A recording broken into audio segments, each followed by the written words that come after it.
What's up, guys? So it's been a while, and I just got a big box of goodies here from Japan after I think about 2 months of waiting, because I shipped it via boat.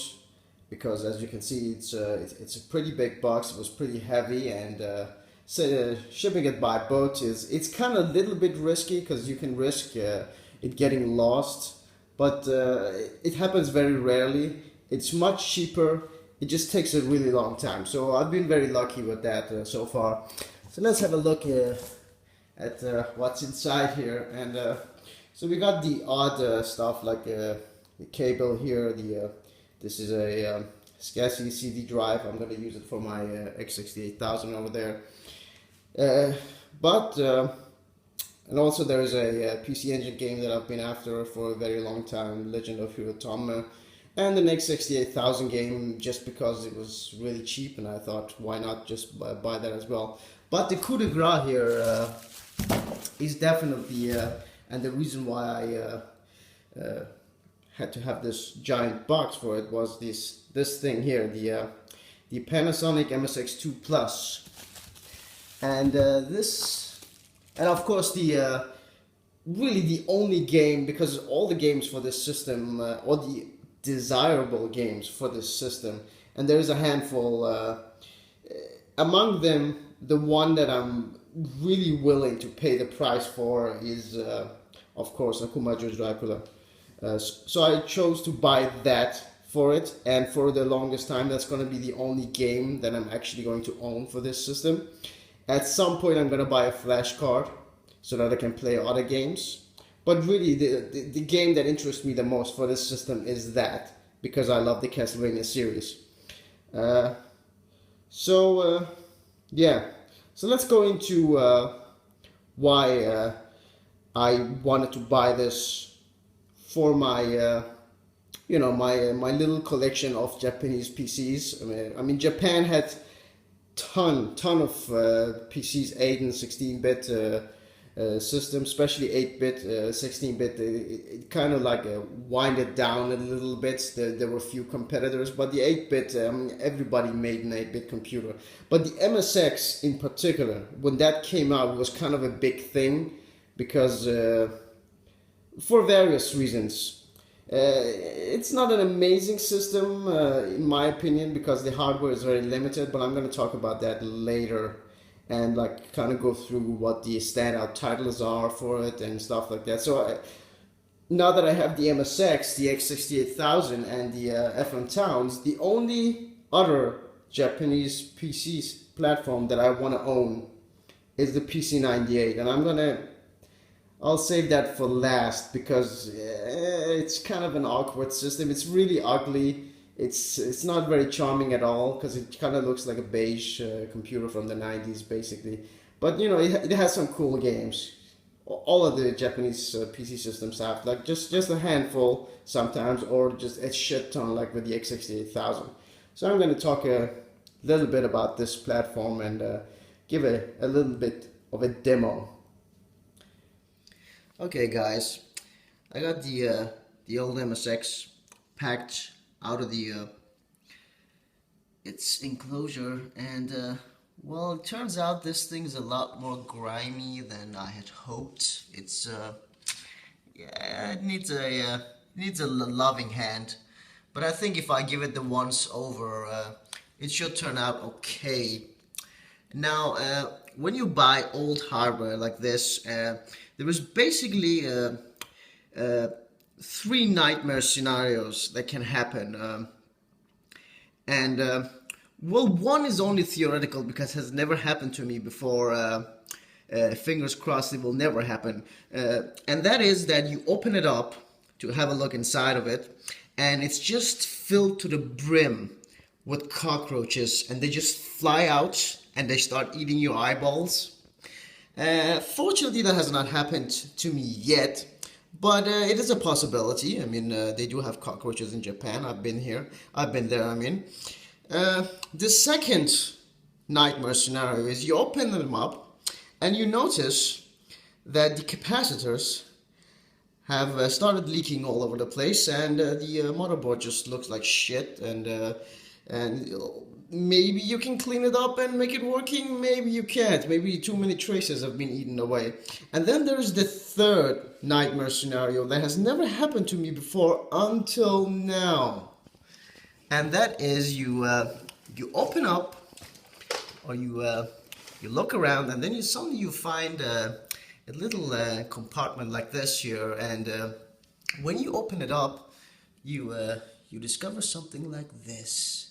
Yeah, batteries, guys. That is the one of the biggest enemies of old hardware. Uh, yeah, batteries are just nasty stuff, just like capacitors. They're filled with really nasty chemicals that eventually, if left alone, they will start to leak one day. And if the previous owner have not been aware or diligent, and just left them in there for God knows how many years, they will eventually start leaking. And yeah, I'm not looking forward to seeing what it looks like inside there, how much damage in particular this one has done. Although the other one has started leaking a little bit too. So yeah, I'm not even sure if this thing is working or not. I mean, I think when I bet on this, it was a working system. Usually, I'm not too worried about on Japanese auctions, they always like label things junk. Like it's just standard practice. Like, 'cause I don't know, the sellers in Japan, they're really paranoid about people like complaining about anything, so they sell everything as junk. That way, they kind of like say, "Hey, man, this is junk. I'm not responsible if something doesn't work, or it's the condition is not up to your quote unquote standards." So yeah. I'm hoping the leaking battery is not a big deal. I'm just gonna like take this thing apart now and give it a good cleaning, and hopefully it's just gonna work. I'm pretty sure it's gonna work. Yeah, you know, these things, they're not that complicated. Even if some traces have started going, I'm sure I can repair it. So yeah, I'm gonna do that and come back. Okay, guys. So I'm done with my machine for the moment. As you can see, I cleaned it up. Well, actually, it's been several weeks since the last segment, and I kind of put this thing on the back burner for various reasons. One of them was the fact that for some reason I thought this model had an S-video output, which it does not have. I think I was thinking of the Turbo R. I think that one has. That's another Panasonic model. That's the last Panasonic. I mean, that was the last MSX revision, and the one most people want to have because it has some new hardware, better CPU. So if you want to play the games that were made exclusively for that one, you need that model. But it's really expensive. I wanted something cheap, so I went with the MSX2 Plus here. So yeah, as I said, it doesn't have an S-video out. It does have an RGB out. Most of the, I think all of the MSXs do have, they have a DIN. I don't think the DIN configuration on this for the AV output is the same as any other console that I have, which also has the DIN, like the Mega Drive or the Neo Geo, the Master System. A few systems have this. Also, I've installed one on my PC Engines. So I had to make my own cable because I was too cheap to buy one, and whenever I do, it's a freaking disaster. By some miracle, I managed to make it work because soldering to that is it's a nightmare. And yeah, so I got it working, but sometimes it flakes out and like I lose picture, and I think and I cannot get it to work through my extension cable, so the machine has to be really close to the television right now. I don't really like that. In the future, I'm gonna buy a proper cable for this because I think the SCART cable for this needs some additional component inside, like maybe capacitors or a resistor. I tried to experiment a bit, but I couldn't figure out what the combination was. Anyway, this thing works now. The only problem is the floppy drive. There's a belt in there, and that belt, after some time, it will just turn into mush and just get destroyed completely. So you have to replace it. I've already put in an order for a new one, but I don't really need it because once I get the flash card for this, it's gonna be completely useless. Like all the games are gonna run off of the flash card anyway. So I'm never gonna use the floppy drive. But I thought, why not? I mean, it's not that expensive. So I have the thing set up to my voltage converter, and I have my trusty Microsoft. This is a great joystick. It works for the Mega Drive as well as all of my Japanese PCs. So it works for the FM Town, for the X68000, and in the future I'm gonna have an FM Town. So just won one on an auction. So in a few months it will be here. It will work for that as well. Once I yeah, actually, yeah, it's gonna be a future video. I'm gonna talk about that later. So for now, let's look at the results here. As you can see, because I'm using RGB, the picture is really nice and crisp. And I'll show you a little bit of gameplay. I've been playing this game a little bit. It's a really weird game. Like as far as the Castlevania series goes, this is really odd.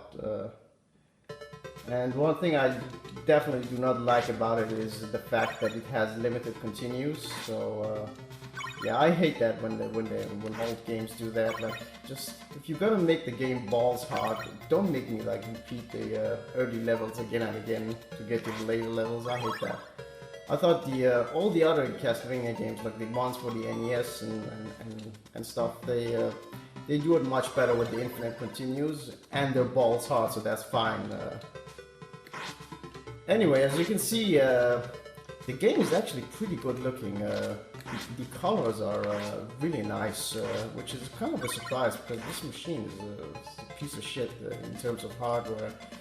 But I guess I think the colors are actually nicer than the Famicom or NES version of Castlevania. But of course, because this machine, hardware-wise, is a piece of shit, is not really designed for gaming. One thing it lacks is scrolling. As you can see, you have like static screens, so you walk to the edge of the screen, and then the scene changes, kind of like early 1980s games and stuff like that. Anyway, so that's that. So yeah, guys, I'm gonna finish things off for now and continue talking about the MSX in a second part, because there's a lot we talked about this platform. It's kind of interesting. So see you next time, guys.